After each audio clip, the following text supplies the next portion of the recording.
Tidak ada manusia yang bisa memenuhi kebutuhannya secara sendiri.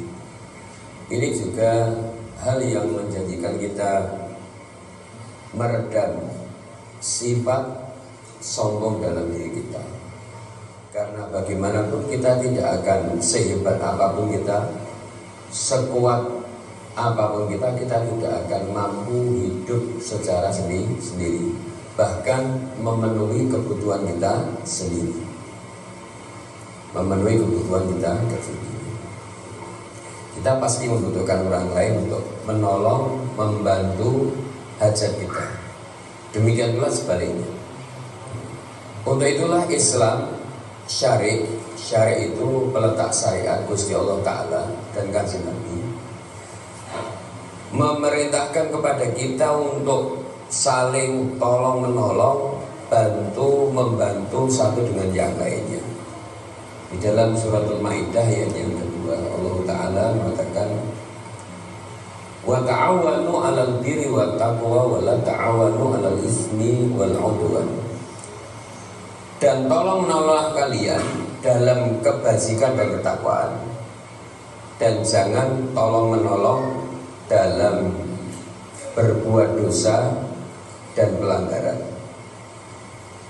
Ketika menjelaskan ayat 2 surat Al-Maidah ini, Syekh Salim bin Aid Al-Hilali di dalam kitab beliau Bahjatun Nadirin, beliau mengatakan bahwasanya ya'murullahu ta'ala ibadahu, ya'murullahu ta'ala ibadahul mu'minina bita'awani alal fi'lil khairati.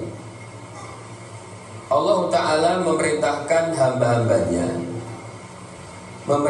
hambanya yang beriman untuk saling tolong menolong satu dengan yang lainnya ala fi'lil khairati, dalam berbagai macam bentuk kebaikan.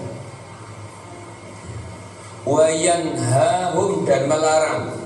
Siapa Allahum? Mereka. Siapa orang-orang yang beriman?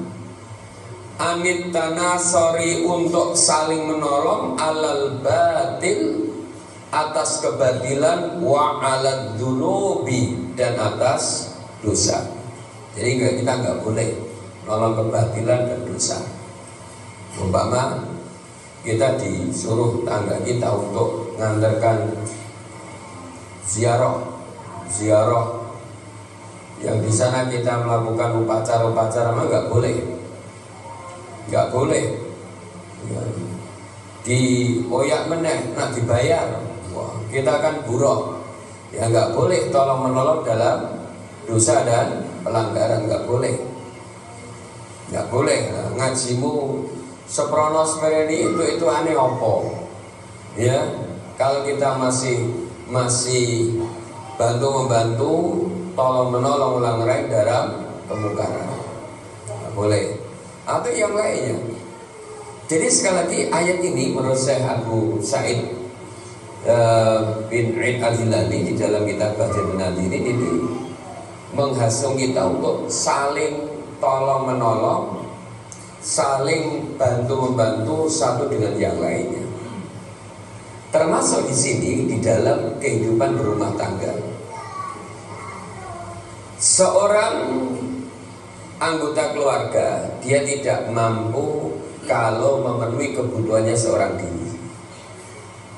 Diperintahkan sesuai dengan ayat 2 surat Al-Maidah tadi, berikut tafsirnya, untuk dalam kehidupan berumah tangga dihidupkan budaya tolong menolong, bantu membantu, ta'awun.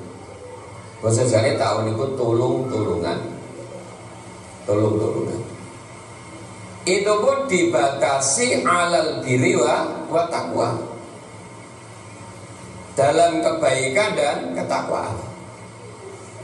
Baik suami kepada istri dan sebaliknya, maupun orang tua kepada anak, maupun sebaliknya, diwajibkan tolong menolong, bantu membantu. Ini yang saya akan sampaikan. Ada banyak Bapak Ibu, ada banyak ya hal-hal yang kita diwajibkan untuk saling menolong, meskipun tidak kita sebutkan semuanya karena keterbatasan waktu dan keterbatasan kemampuan saya untuk mengulik semuanya. Yang kita diwajibkan dan dituntut untuk saling tolong menolong, bantu membantu dengan pasangan kita. Contohnya yang pertama di dalam ibadah. Di dalam ibadah ibadah ini kita kerucutkan pada ibadah-ibadah ritual, sholat, puasa, zakat, baca Quran, zikir, sedekah dan sebagainya. Ya, jadi seorang suami diwajibkan untuk menolong dan membantu istrinya dan sebaliknya dalam ibadah. Karena ibadah ini kewajiban pokok, kewajiban bagus seorang mukmin, seorang muslim di atas kewajiban apapun, termasuk thalabul ilmi. Termasuk thalabul ilmi, ini kewajiban, ini wajiban. Beda dengan yang sunnah. Sebab ibadah itu fardu ain, maka wajib. Baik itu ibadah yang wajib maupun ibadah yang sunnah.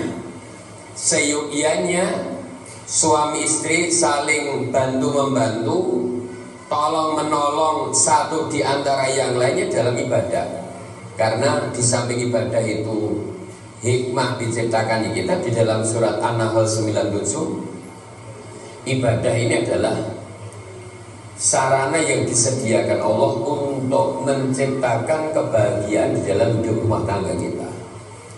Saya sudah berulang kali sampaikan, rumah tangga itu kalau hidup dengan ibadah dapat dipastikan rumah tangga itu bahagia.